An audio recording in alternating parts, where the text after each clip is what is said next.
The word in Tibetan is du xie. Du xie.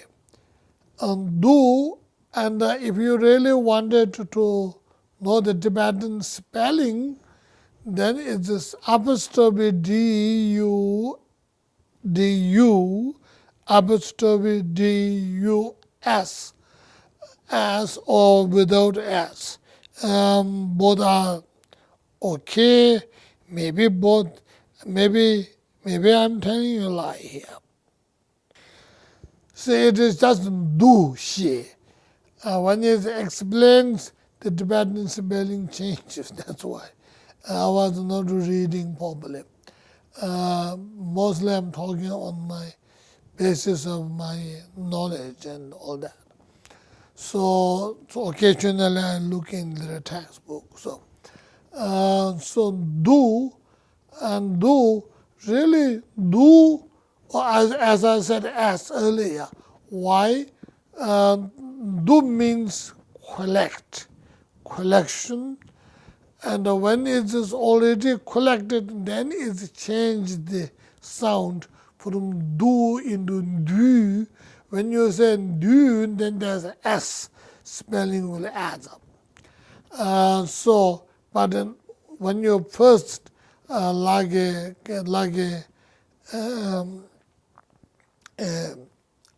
name, like when you call it like a name. I try to remember the English in that, but I don't. So like just labeling, it's called du, xie. Xie also goes with understanding. It indicates understanding. It also indicates mind that understood. Mind that understood. So what happens? And this, I'm not trying to describe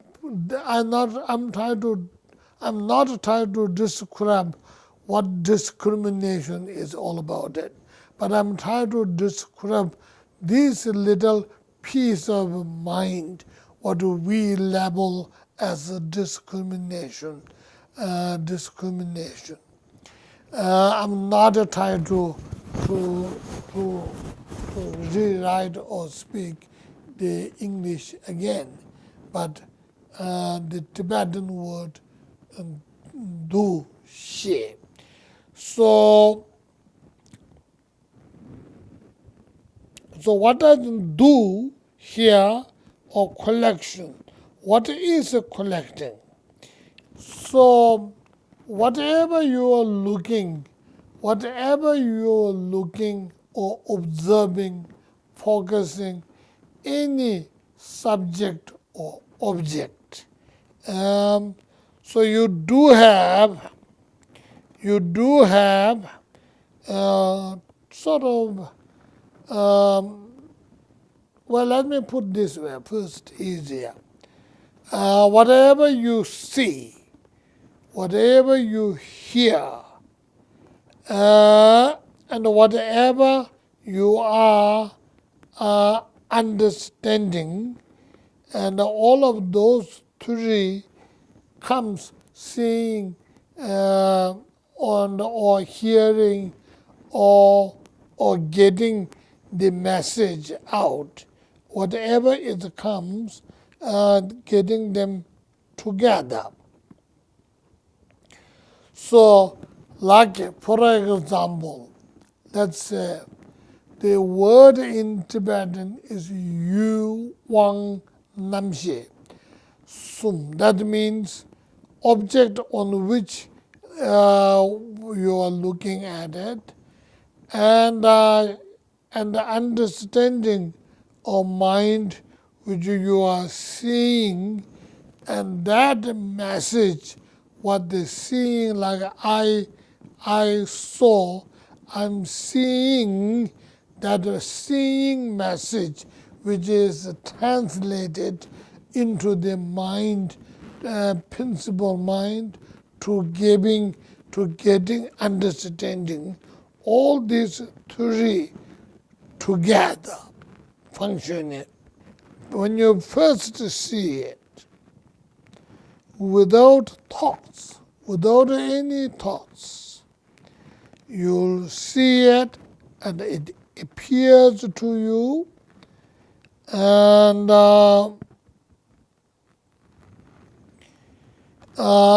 then see the significant, special significance of that very particular thing you're seeing. Seeing. Now, that very seeing will become with the thoughts, and thoughts acknowledging whatever you are seeing, whatever you are finding, and then it is the special quality, extraordinary quality, whatever they may have,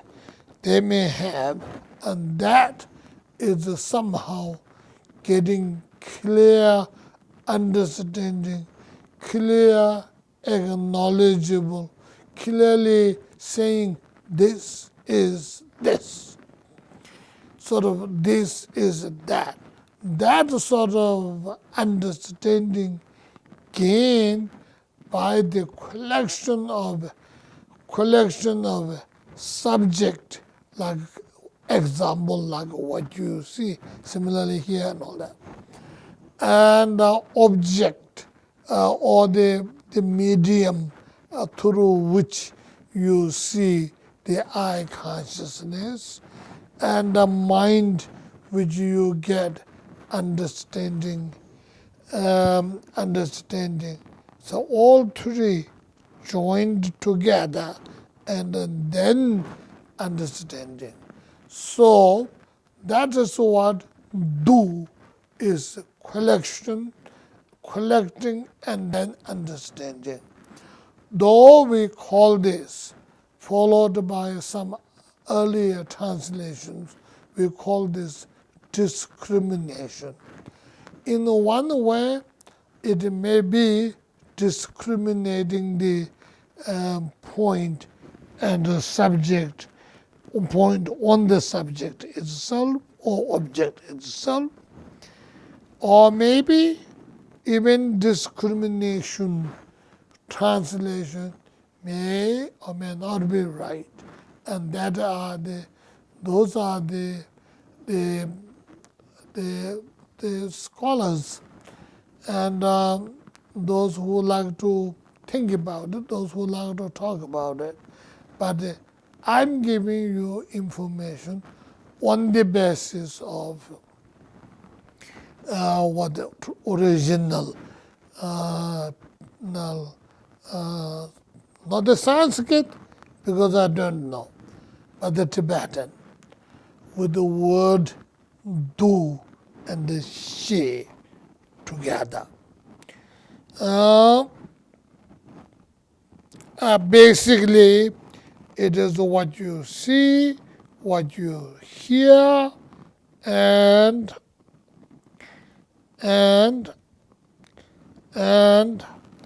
also separate, not mumble jumble together of the natural of the whatever. Maybe you have both of seeing as well as hearing, as well as smelling, as well as a taste, as well as a feeling.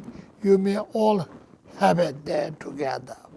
So whatever, some of them may not, but here the do or the collection is the subject and object and understanding all together. And that gaining understanding out of those. And when I say saw it, see it, I mean direct encounter, like I see you, and and you saw me, in that sort of direct seeing. Of course, and when I'm saying from hearing, hearing is also, I'm not talking about the general hearing here. General hearing is you heard, and then you understood something. But here I'm talking about reliable hearing. Reliable hearing, and because you heard that, you acknowledge and you label them. Reliable in the sense the correct information, correct label, correct sound. I don't mean absolutely truth. I don't mean absolutely truth in sense of emptiness, but in relative truth. It is true, is not true. I'm not talking about that reliability. I'm talking about what you heard is, like me. Sometimes now I'm losing my hearing a little bit. So what's happening is, and I hear half a word. So when I heard half a word, and they may be talking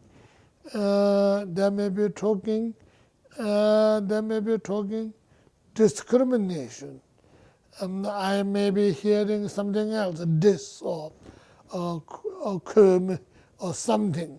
So I don't know what it is. So it doesn't become reliable. And when I hear the discrimination, then I heard, and I heard reliably.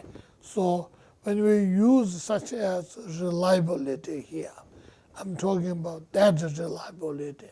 I'm not talking about what I heard is correct or not. I only heard what they're telling me, and that particular word I heard correctly.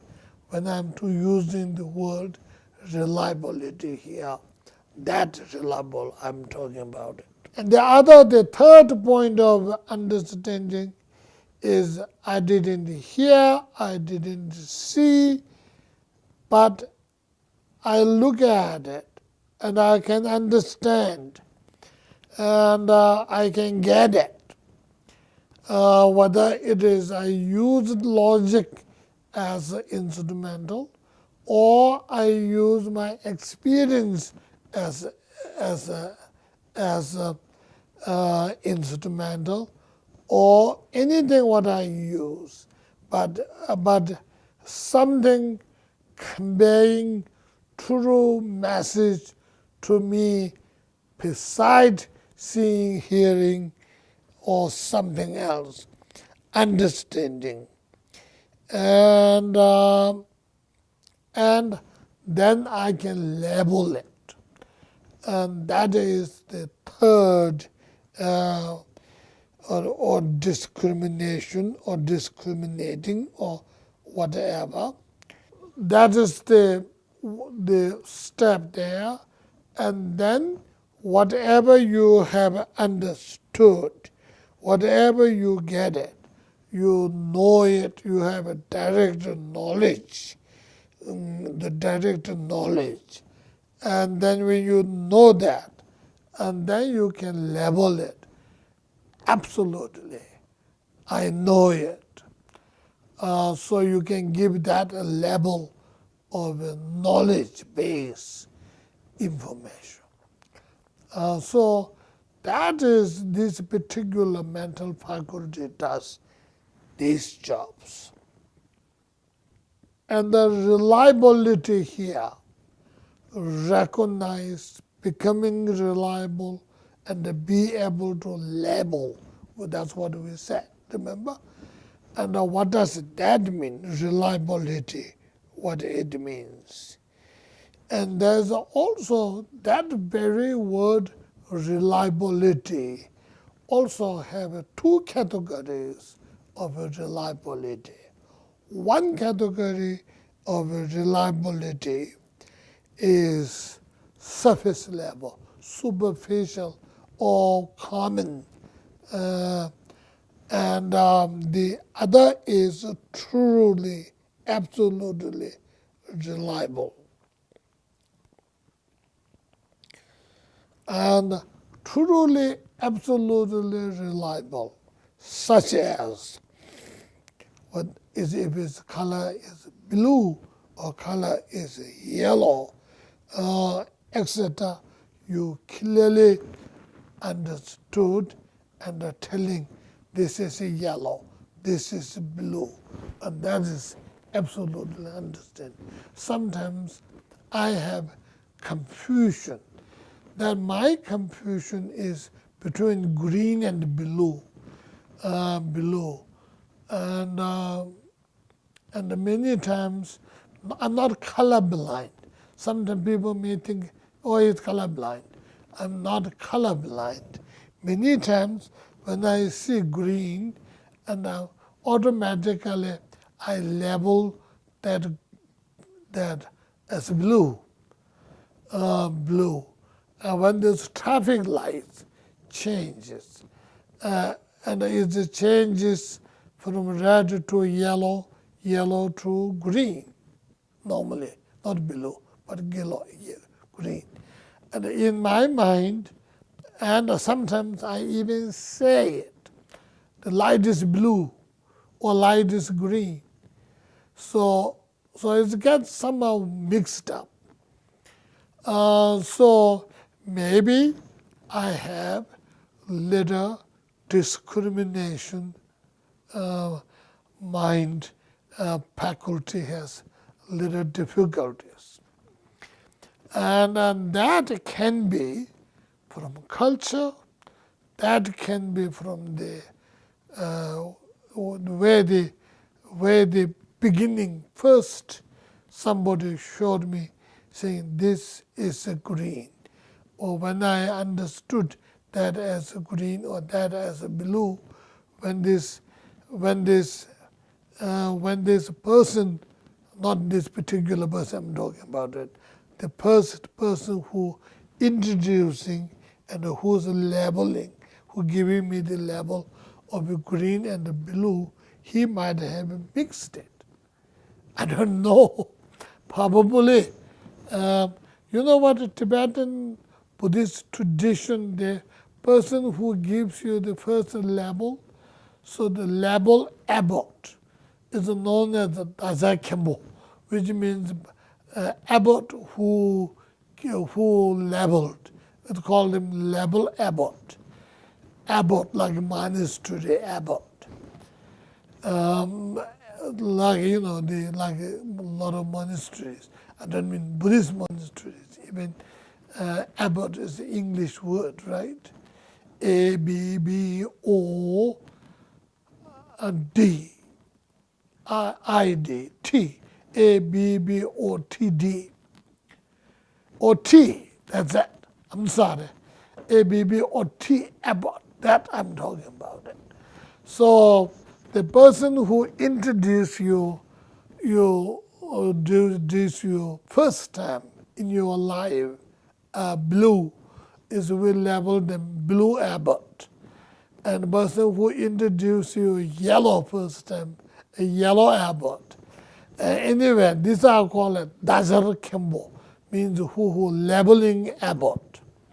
So when the labeling abbot use the wrong message, and then somehow it picked it up by me, and my childhood brought up neither, maybe not corrected, and maybe let it be because it's not so important. Doesn't matter, let him call green or blue or whatever it is, not yellow or red. So maybe left it that way. So sometimes I have that difficulty. That example of my example gives you better understanding of this discrimination activity of knowledge, which affects all your understandings. So which they made one mistake probably, or I made one mistake through catching blue and blue and green, though it's such a huge thing. But when you mistake, and that mistake becomes a usual habit, then I go on that. Then I go on that, and that is how defected your knowledge and defect your information. And that's how defect your mind through this mental faculty.